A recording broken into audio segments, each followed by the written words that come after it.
একদিন শহরের পার্কে হাল্ক হাঁটছিল। সবাই তো তাকে দেখে ভয় পায়, কিন্তু সেই দিন তার চোখে পড়ল এক সুন্দরী বিজ্ঞানী মেয়ে, নাম লীলা। সে গাছের নিচে বসে বই পড়ছিল। হাল্কের হৃদয় তক্ষুনি ধুকধুক করে উঠল। হাল্ক লাজুক হয়ে বলল, হাল্ক, হ্যালো, তুমি খুব স্মার্ট। লীলা হেসে বলল, ও, তুমি তো মিষ্টি কথা বলতে পারো। হাল্ক এত লাজুক হয়ে গেল যে তার গাল সবুজ থেকে হালকা গোলাপি হয়ে উঠল। সে লীলার জন্য ফুল তুলতে গিয়ে ভুল করে পুরো গাছটাই তুলে ফেলল। লীলা হেসে বলল, একটা ফুলই যথেষ্ট ছিল।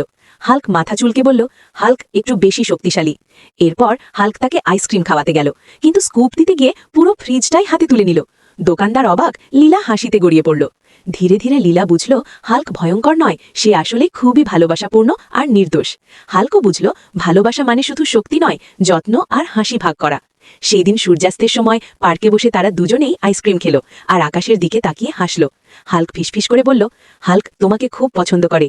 লীলা মুচকি হেসে উত্তর দিল, আমিও, সবুজ দানব।